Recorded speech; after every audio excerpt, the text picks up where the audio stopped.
Karen Kilps today again, your school counselor. Thank you for joining me today as we talk all about anxiety. Anxiety is a pretty common struggle for both adults and children, and so I knew this would be a topic that would be useful to talk about today. So again, everyone experiences anxiety. This is a universal human response to stress. Anxiety sensations can range from butterflies in your stomach to full-blown panic attacks, and all of this can be normal depending upon the person, depending upon the circumstance or the situation. For example, before getting up to speak in front of a crowd of people, one would expect to feel some nerves or some butterflies, or before a big game. Similarly, one might expect to feel panic if you were in a dangerous situation.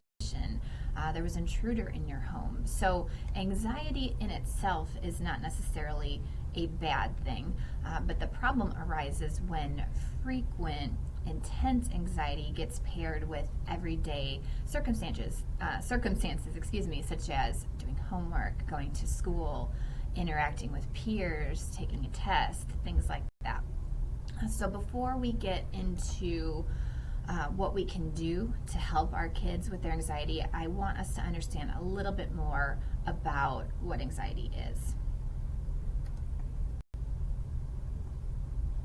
So when I explain anxiety to kids, I like to use the metaphor of a smoke alarm. We all have smoke alarms in our homes, and they go off when they detect smoke. Now, it doesn't matter if the smoke is from an actual fire, and in that case, it would be dangerous, or if it's just from a pot of boiling water, in that sense, not so dangerous. So the smoke alarm might go off either way, and our anxiety can kind of be like that smoke alarm. It goes off, and sometimes in dangerous situations, but sometimes it goes off even when there's not really an actual threat in front of us. Anxiety triggers our nervous system, our brain, to release these stress hormones, such as adrenaline, cortisol, norepinephrine, things like that. That activates the brain's stress response, which is our fight, flight, or freeze response. And everyone's brains and bodies work this way, and it's a good thing. It's our bodies and our brain's way of keeping us safe, helping us to respond to danger. But again, when our brains start to code everyday examples or label everyday occurrences as dangerous or as a threat, that's when anxiety starts to become dysfunctional, and it can undermine an individual's quality of life. So there are several factors that can contribute to an individual developing anxiety and potential anxiety disorders. The first one we're going to talk about is some biological factors. So some kids are simply born more anxious than others and maybe less able to cope with stress. This has to do with genes. This has to do with the way that their brains are wired. And so it doesn't mean that this individual is doomed to just have an anxious life, but it just means they're going to probably have to work a little harder to challenge some of their anxious thoughts.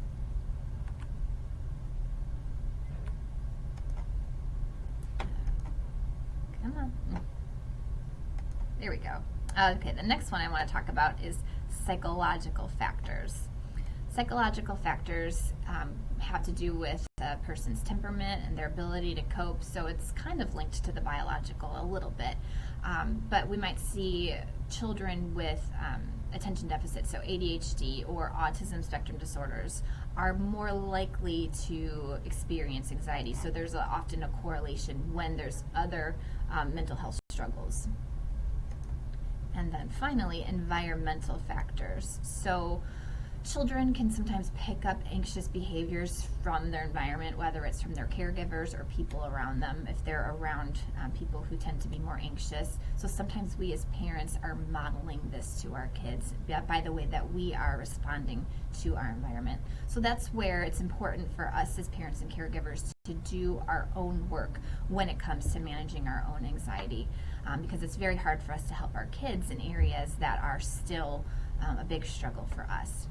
And another environmental factor would just be stressful events that kids experience, such as frequently moving from house to house and school to school, if their parents are arguing or fighting a lot, the death of a close friend or loved one, becoming seriously injured or getting into an accident, school-related issues like difficult coursework or exams, or maybe they're being bullied. So there's a lot of factors that are going on around them that can also contribute to the development of anxiety. Okay, now let's go into some of the symptoms. Some of the anxiety symptoms can be pretty obvious because they're external, but a lot of them are also internal, that only the person who is experiencing the anxiety is aware of them. So let's start with the physical symptoms. So this might be those heart palpitations, so increased heart rate, nausea, tense muscles, shortness of breath or rapid breathing. We'll have cold hands or possibly sweaty hands, dry mouth, numbness or tingling in your hands, trembling or shaking, stomach aches or gastrointestinal problems. So these are all some of those physical symptoms of anxiety, and a lot of this again is related to our stress response, to our brain getting our body into that fight, flight, or flee mode. A lot of that is to prepare us to deal with a threat. Unfortunately, there's not always a threat there, and then these feelings just are very uncomfortable. The next one is mental symptoms, so feelings of panic or fear or uneasiness, feeling nervous, restless, or tense, nightmares, repeated thoughts or flashbacks from traumatic experiences, uncontrollable obsessive thoughts, trouble concentrating, so difficulty focus, then the sense of foreboding, just this ongoing feeling that something bad is about to happen. And then we have some behavioral symptoms, and maybe these are the most obvious for us as far as noticing them in our kids. So an inability to be still, inability to be calm, they're clingy, they're crying a lot, they're having trouble sleeping, anger outbursts. This is one that's maybe not as obvious, but oftentimes anxiety presents itself as anger. And so if you feel that your kids are maybe struggling with anger, there's maybe a possibility that beneath that anger is some anxiety. Perfectionism, ritualistic behaviors, so needing things to be done in a certain order, repetition of those things can be a behavior symptom of anxiety, and then avoiding the things that cause the anxiety. So we might see kids avoiding school or avoiding certain people or situations, things like that. Anxiety can take many forms, and I'm not going to go into great depth on each of these forms, but I just want to at least mention the main anxiety disorders that are out there. So the first one is generalized anxiety disorder with GAD. You might feel extreme or unrealistic worry and tension, even if there's really nothing going on that would trigger these feelings. Most days you might worry a lot about various topics, including health, work, school, relationships. And this worry might continue from one thing to the next and jump from one thing to the next. So this form of anxiety can result from pressure a person is under, either from people in authority or from their own unrealistic expectations of themselves. It can also stem from a general worldview of the world being a dangerous and threatening place. So that is generalized anxiety disorder. Next, we'll talk about panic disorder. So if you or your child has a panic disorder, this involves those intense and sudden panic attacks. And these attacks are often, they feature stronger, more intense feelings than some of our other anxiety disorders. During a panic attack, an individual might experience sweating or feeling really cold, their heart probably beating pretty quickly, possibly chest pain, they feel like they're choking or they can't breathe, or their breathing is very fast. It can be a very scary feeling and sensation, one that is very upsetting, and one that people with panic disorders spend so much time trying to avoid, and a lot of their anxiety is triggered from the fear of having another panic attack. So they often try to avoid any situation that might cause some anxiety. All right, specific phobias. These are severe irrational fears set off by situations or by things such as crowds or thunderstorms. Some kids have phobias of worrying about getting sick at school or in front of others. Insects, spiders is a very common phobia. So these are just very specific things that people feel very anxious about. Separation anxiety is our next one. Obviously, this one is a little more common in children. We see that with a lot of kindergartners at the beginning of the school year, so this one can be very common. But the person experiencing separation anxiety becomes very upset when they are parted with a parent or a caregiver. So it can look like refusal to attend school or camp or sleepovers or play dates. There's this worry that something bad will happen to them at the place, or that something bad will happen to their caregiver while they are apart.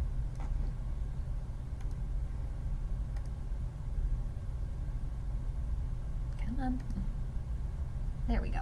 Okay, next one is social anxiety. Social anxiety is a strong fear of social situations. People become very anxious and self-conscious around other people. They're worried about being judged or feeling humiliated in front of others. So they're very aware of themselves and are often overconsumed by what other people think of them. Next is post-traumatic stress disorder, PTSD. This is a mental health issue that can develop after a distressing event. These events might be dangerous, life-threatening, shocking, or just very scary. PTSD can also develop from ongoing traumas such as homelessness, neglect, emotional, physical abuse, substance abuse in the home, things of that nature. And then finally, obsessive compulsive disorder, OCD. This is one people probably heard a lot about. This one is often misunderstood. People often think that if they're a person who likes things done in a certain order or to have everything clean and in its place, that they have OCD. But OCD is much more distressing than that. People with OCD have these repetitive and distressing fears or urges that they can't control.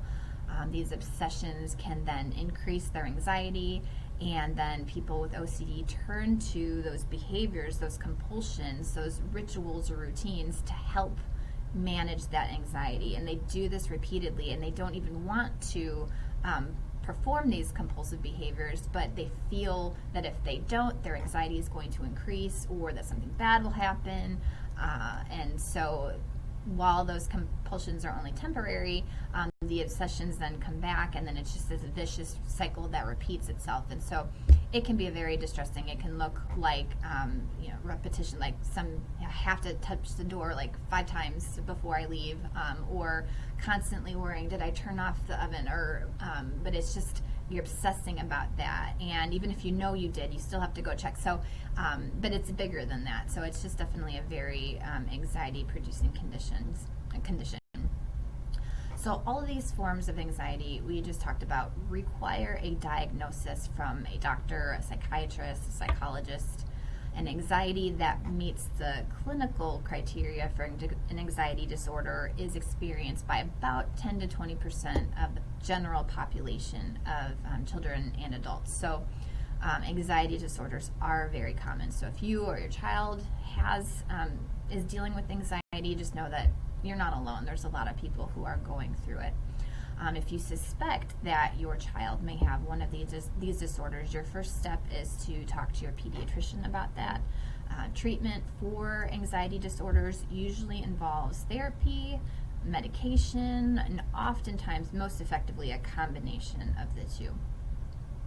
So your child might meet the clinical criteria for an anxiety diagnosis if their anxiety is getting to the point where it's getting in the way of normal functioning. They're dealing with this every day, all day, and it's just really inhibiting them from living a typical normal, healthy life. But that might not be your child. Your child might not meet the clinical criteria for an anxiety diagnosis, but they still battle anxiety because, again, this is a universal human response to stress. And so what can we do if that's our kid? So they don't necessarily meet that criteria, but they're still dealing with anxiety. How can we help them? And so that's kind of what I want to talk about through the rest of this this presentation is, what can we as parents, caregivers, trusted adults in the lives of these kids, what can we do to help them manage some of their anxiety? Okay, so the first one is to validate their feelings. Our temptation when somebody or a kid or anybody is dealing with some big feelings is to say things like, it's not that scary, or it's not that big of a deal, you're okay, you'll be fine. And we mean well, we've got good intentions, we're trying to be encouraging and to help them to put things in perspective, but when we do that, what we are doing instead is just dismissing our kids, their feelings, their experience, and then they don't get the help that they need. And then what happens is they end up feeling more isolated and lonely in their experience, and that can lead to those feelings of isolation.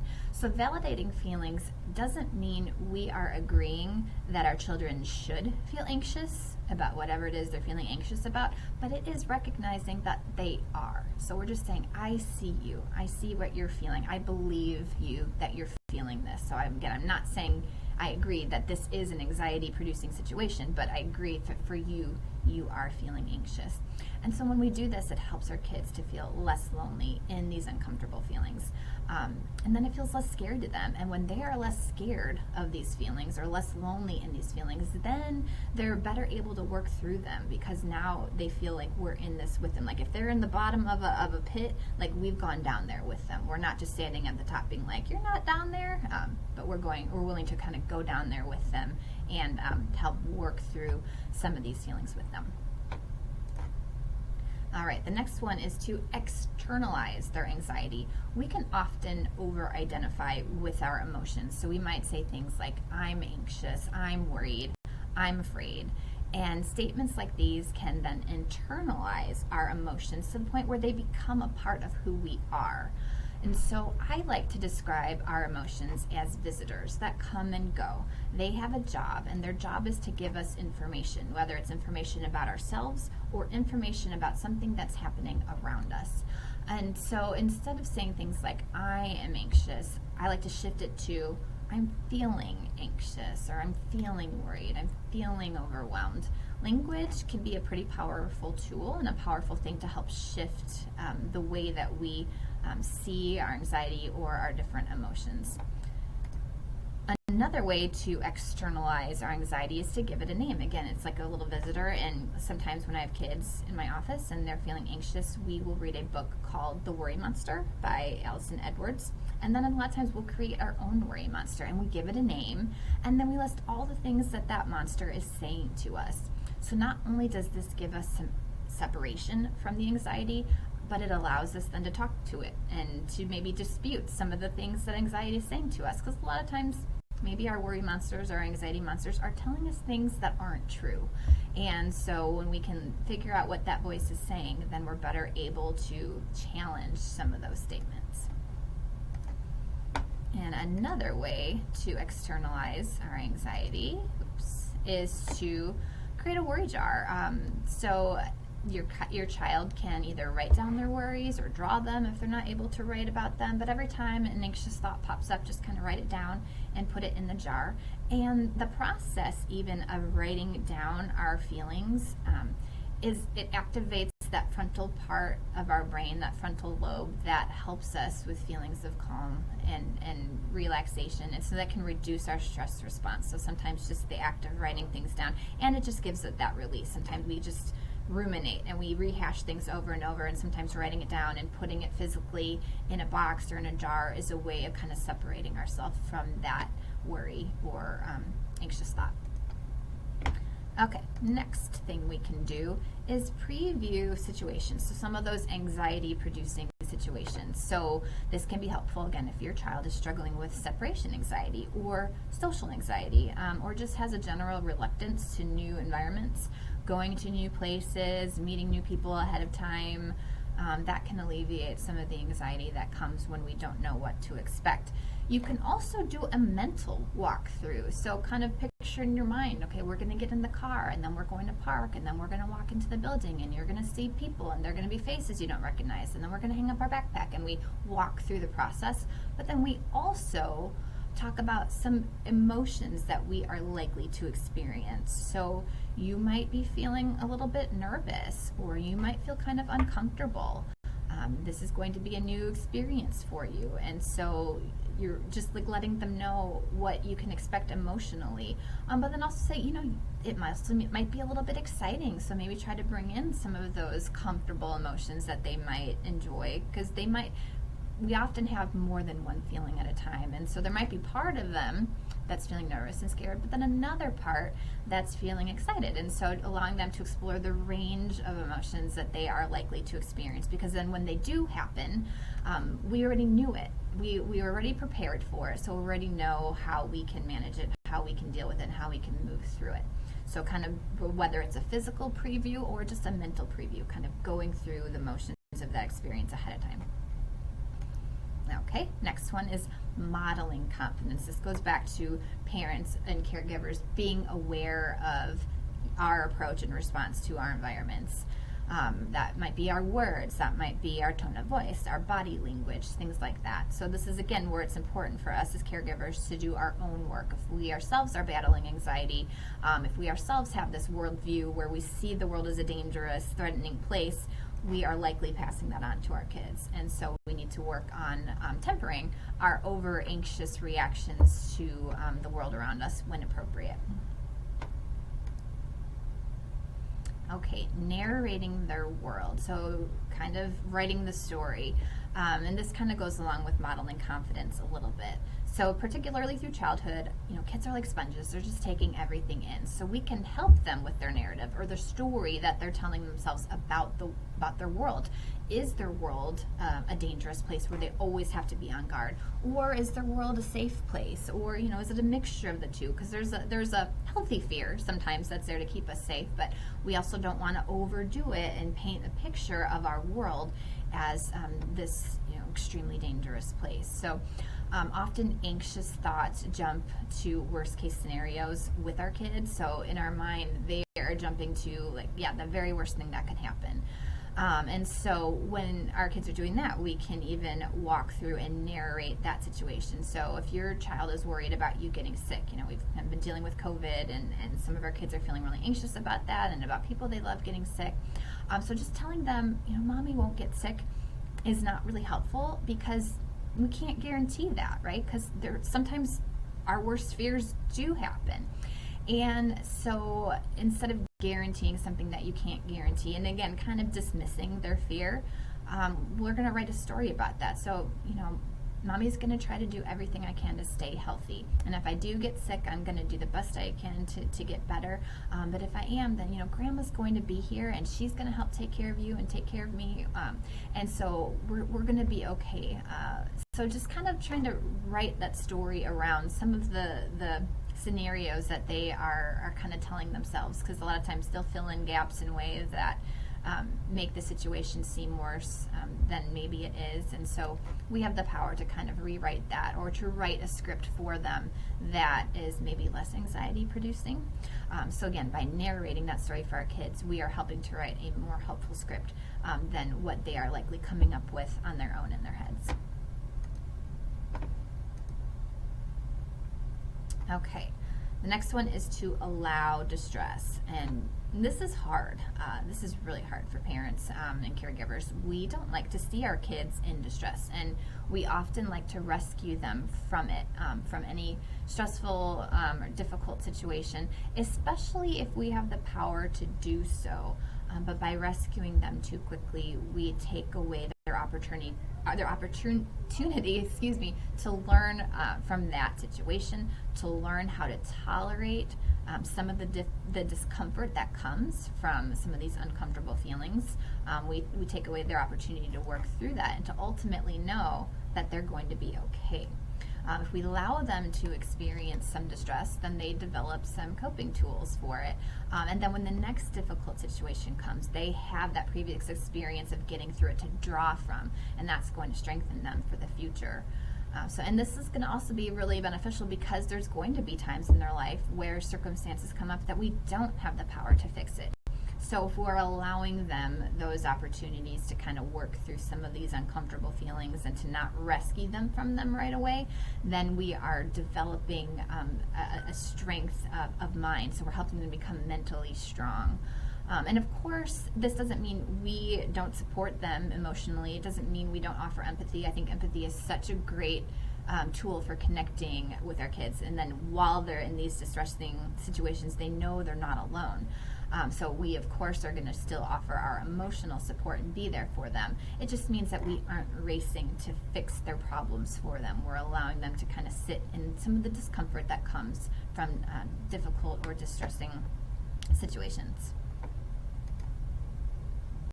Okay, so the next one is practice exposure. Maybe this goes with some of those phobias that if any person is dealing with. So gradual exposure helps to rewire our brains, and then it shows an anxious child that they can survive some of those anxious moments. So if your child is afraid of dogs, it might start with just looking at pictures of dogs, different kinds of dogs, and moving to videos of dogs. Then maybe if you know somebody with a really friendly dog or maybe a really small dog, they can pet that, or maybe if it's across a gate, or so you're just kind of taking gradual little baby steps in the area that they are feeling more anxious about.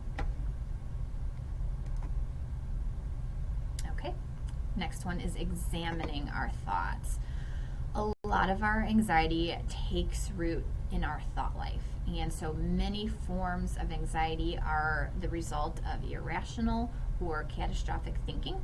And in a counseling relationship, there's a mode of therapy called cognitive behavioral therapy, and this is the very common form of therapy that's used when treating anxiety. So I want to explain a little bit about cognitive behavior therapy and how it helps with anxiety. So cognitive behavioral therapy, CBT, rests on the thought that, or on the idea that our thoughts or our cognitions influence our feelings, and then our feelings influence our actions, and they're all kind of related to each other. And so let's see how this plays out.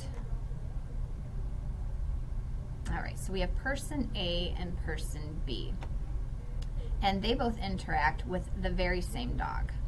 So let's take a look at their thoughts. So person A thinks, look at that cute dog. So that's their thought in response to the dog. And then the feeling that results from that thought might be excited, happy, and calm. And then the action or the behavior that results from that emotion and that thought might be they smile, they pet the dog, they play with the dog. So so the initial thought was, look at that cute dog, and that led to some of those comfortable feelings, and it led to those actions that involved them interacting with the dog. Now let's take a look at person B, and their thought is, dogs are dangerous. What if he bites me? And so that's going to lead to, let's see here, potential feelings of being scared, worried, and nervous. And then so their actions are likely to, run away and cry and hide. So if you notice, the dog is the same. The situation is no different. What was different is the person's thoughts about the situation. So a lot of times, our thoughts are the things that are really contributing to our anxious feelings and then our anxious behaviors. So that's why it's really important for us to examine our thoughts. What am I thinking about this situation? Is this thought irrational? Is it unrealistic? Is it unhelpful? Is it untrue? Because a lot of times that is a contribution to our anxiety. So some examples of these thoughts might be, everyone's going to laugh at me. I can't make a mistake. I have to be perfect. Things will never get better. I'm so stupid. This will always be hard for me. I'm going to let everyone down.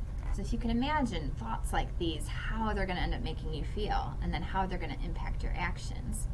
So once we've examined our thoughts, then the next step is to challenge them or replace them with thoughts that are helpful or thoughts that are true, such as, it's okay to make mistakes. Everyone makes mistakes. Things won't always be this hard. I get better every day. I am loved no matter what.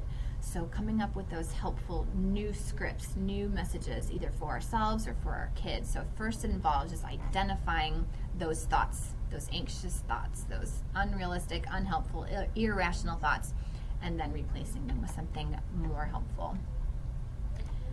Okay, finally, tips we can do to help our kids involve teaching them coping strategies. So what do I mean by coping strategies? These are the things that we do to help us to kind of work through some of these uncomfortable feelings, to help tolerate some of these difficult feelings. So our goal is to not numb our feelings.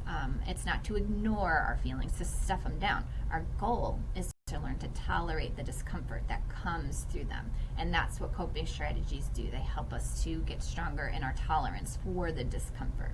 And there's so many different coping tools out there, and what works for one maybe not works for the other. So this involves some experimenting as to what tools are most helpful for you or for your child.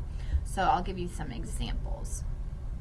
The first one is deep breathing. Our breathing is such a powerful tool with battling anxiety.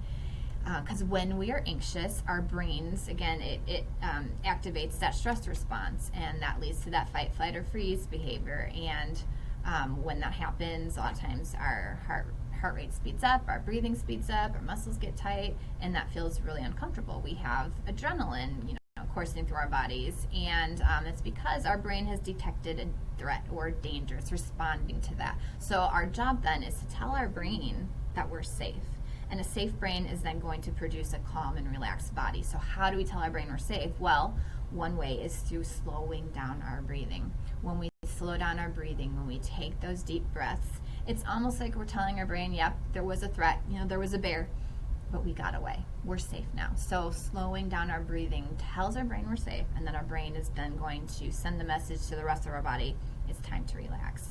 And then we're going to see our heart rate slow down, our muscles are going to start to relax, our brain is going to have a better ability to focus and to think rationally, and we're going to feel a lot more comfortable in our bodies. So breathing is also really helpful because we always have our breath with us. No matter where we are or what we're doing, we can take the time to slow down our breathing. And so here we just have a simple figure 8, lazy 8 breathing, so breathing in and then breathing out.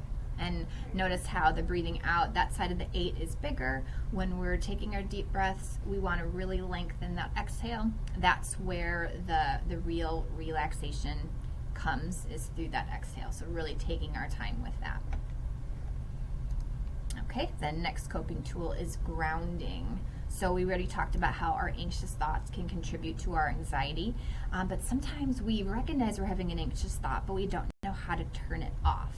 And then just trying not to think these thoughts, it doesn't work. Willpower in this area doesn't work. In fact, it just makes us think about it even more, because all the energy we're trying to put towards not thinking about it, it just grows that thought. And so we need to give our brain a replacement thought, something else to focus on. And that's what grounding kind of does. It tells our brains what we want it to look at. So it's just paying attention to our senses. What do I see? What do I smell? What do I hear? So let's just do that together really quick. So just right now, wherever you are, name 5 things that you can see. So for me, right now, I'm looking at my laptop. So I see a computer, I see some tape, a phone, I see a lamp, and a table. And now let's move on to 4 things you can touch. So I have a little poppet here I can touch, my hair, my scarf, my desk. 3 things you can hear. So I can hear the hum of my computer right now. I can hear people talking in the distance. I can hear a little bit of air flowing through the vents. Maybe you can hear people talking or traffic outside. 2 things you can smell. So I have some hand lotion here, so I could smell. It smells like grapefruit. I also have some spray hand sanitizer. It smells like lavender, so I could spray that. And now I smell lavender. And then one thing you can taste. So I'm not eating anything right now, but if I had something in my mouth, I would pay attention to, is it sweet? Is it salty? Is it hot? Is it cold? Is it mushy? Is it whatever the texture is? And so we're really just taking in as much sensory information as we can, and just the process of paying attention to our senses kind of grounds us in the moment. So maybe a lot of times our anxious thoughts might have to do with something that happened in the past or that we're worried about in the future, but grounding puts us right in the present moment. And sometimes that can be something that is just really calming to know, because right now in the moment I'm okay. I might not have been in the past and I might not be in the future, but right now I'm okay. And so it's just bringing us back to this moment. All right, next one is using our imagination. So what is a peaceful place for me? What is a safe place for me? And kind of going there in my mind. It's almost like we're giving ourselves a mind vacation.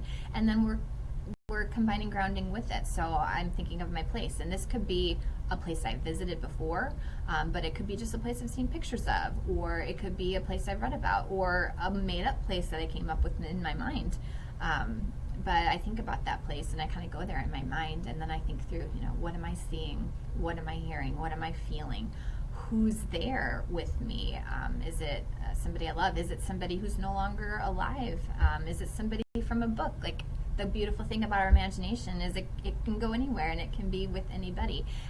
But finding a place that you can go in your brain that is a place of peace, a place of safety, that can be a really helpful coping strategy. Again, it's just telling our mind what we want it to think about, instead of allowing our mind to just fill itself with whatever.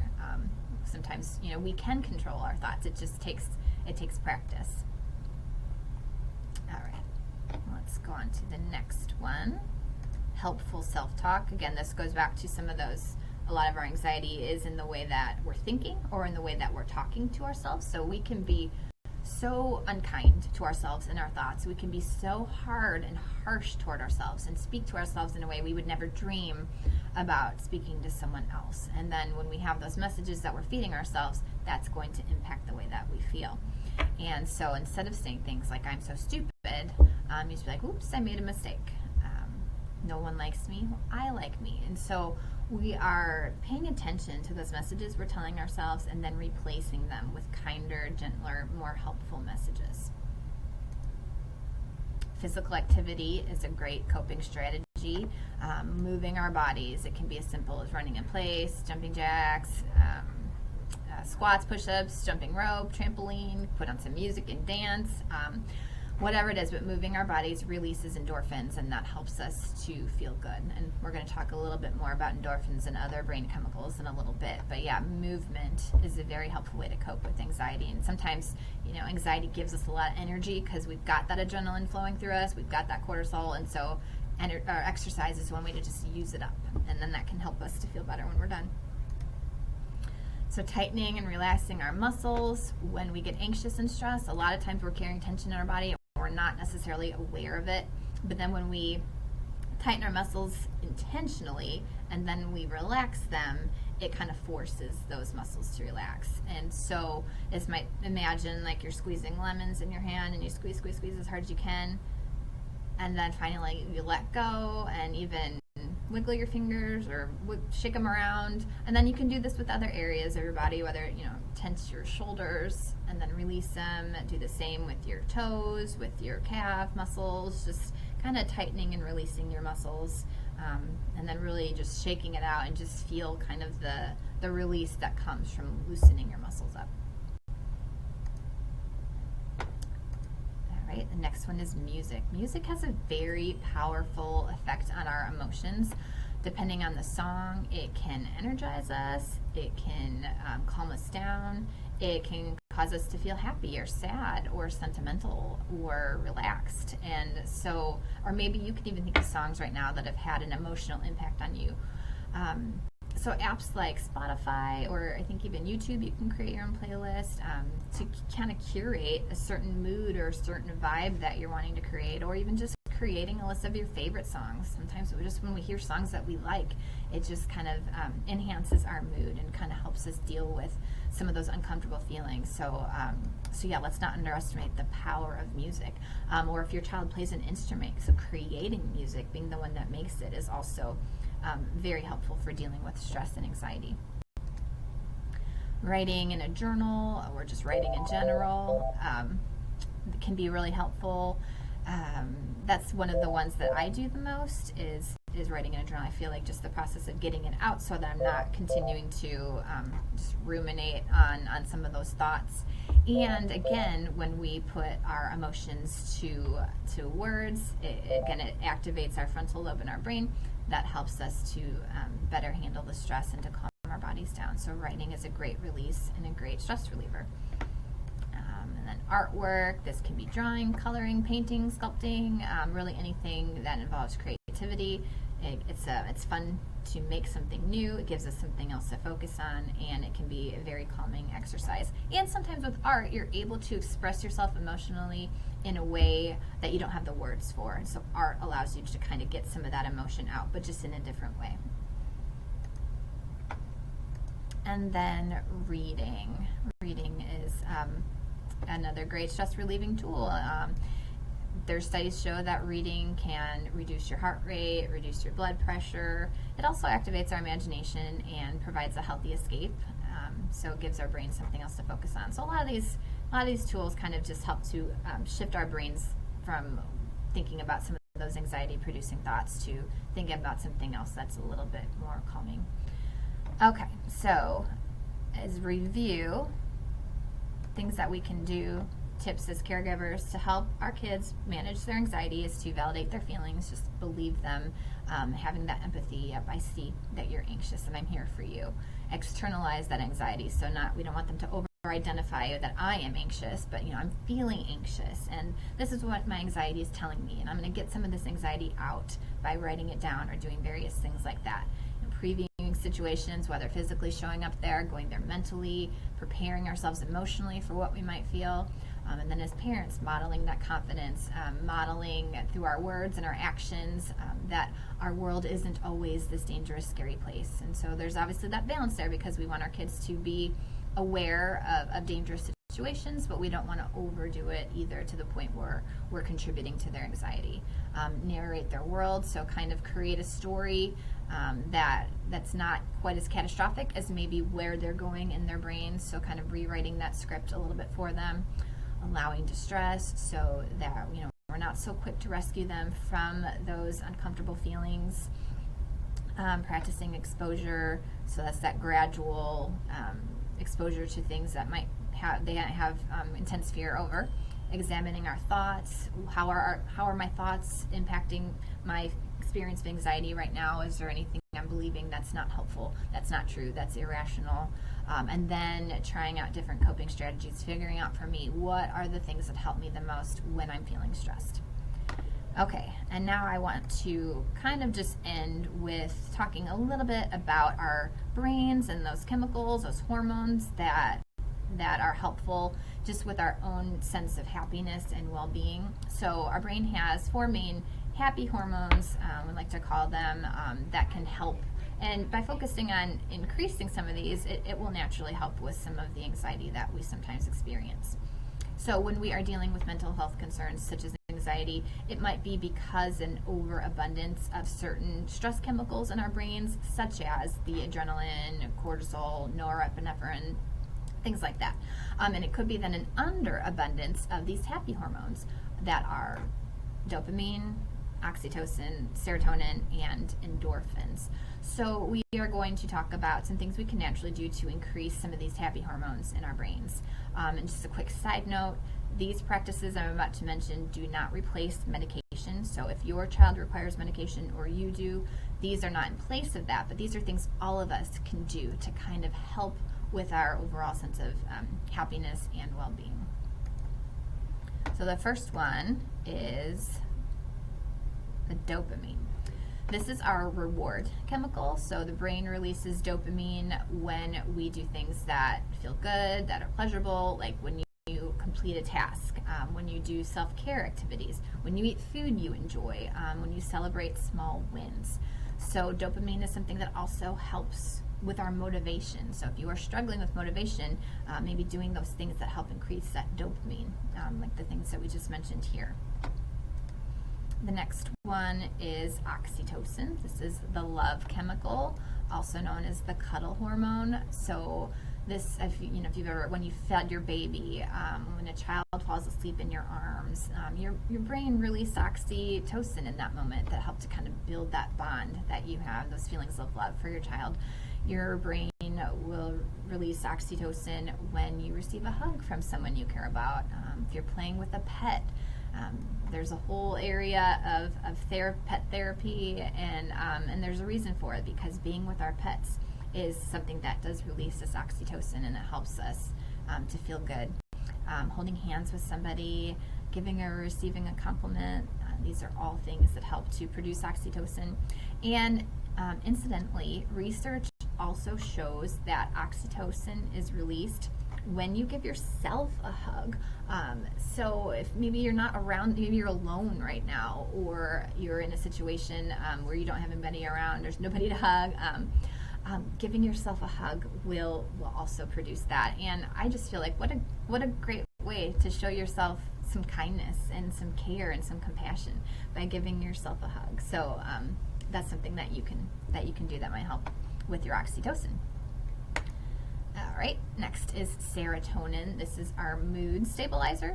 So our brains release serotonin when we feel satisfaction or we feel important. In addition to stabilizing our moods, serotonin helps to regulate our sleep and our appetite.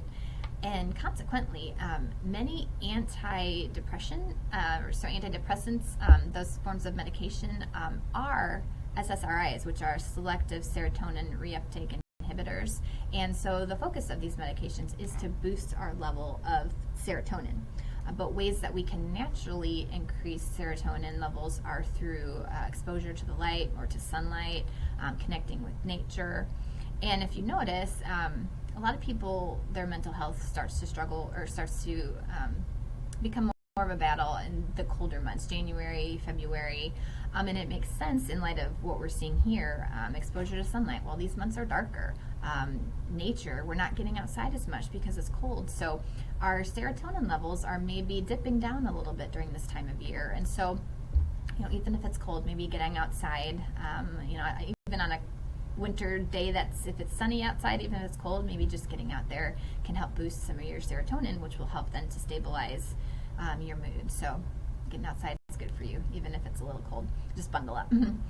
So in addition to sunlight and nature, mindfulness, meditation, yoga, these sorts of practices can also help increase your levels of serotonin. And there are many apps and websites and podcasts that can help guide you through some of these practices. There's the Calm app, Headspace, Breathe Kids, Smiling Mind.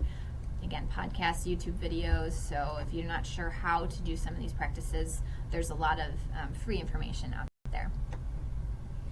And finally, we have endorphins. These are our painkillers in our brain. So they trigger positive feelings when we do something that we enjoy. One excellent way to increase your endorphins is through exercise and through laughter. I know I've had, after exercise, that great sense of relief when it's done, partly because I'm exhausted, but that rush of endorphin, that good feeling you get after working really hard. Sometimes that's a huge motivator. Like sometimes I don't necessarily want to exercise, but I really want that feeling that I get after I exercise, so it kind of motivates me to move my body even if I don't feel like it. But yeah, laughter, it feels so good to laugh. We feel so happy, we feel so light after we've laughed. So finding whether it's a comedian or a TV show or a movie or YouTube videos or whatever it is, but allowing yourself that time and space to laugh is really good for your endorphins. So again, endorphins stimulate pain relief, which is the same reaction that occurs chemically when taking prescription opioids. So that euphoric feeling that produces the endorphins help to mask pain that we might be in. So if we want more of that, really focusing on exercise and laughter is a natural, healthy way to get it. So as you can see, there are a lot of things that we can do naturally and safely to help to stabilize our moods and to increase our overall sense of well-being. So we can't always control the things that happen around us, the stressful situations that we find ourselves in every day, but there are a lot of ways that we can take care of ourselves in those moments. Things that we can do to help our sense of well-being, to help us cope with some of the difficult circumstances that we might find ourselves in, or our kids might find themselves in. Okay, so we covered a lot today. I hope somewhere in here you were able to find something that's helpful for you or helpful for your child if they are going through anxiety. Because anxiety is such a common struggle, I imagine that all of us would benefit from some of this information, whether or not right now, at some point in our lives. So I am looking forward to hearing from you what you took away from this, what was helpful for you. So please don't forget to fill out that Google form. Let me know, and we'll get you into that drawing for that gift card. So thanks for joining me today, and enjoy the rest of your day. Thanks.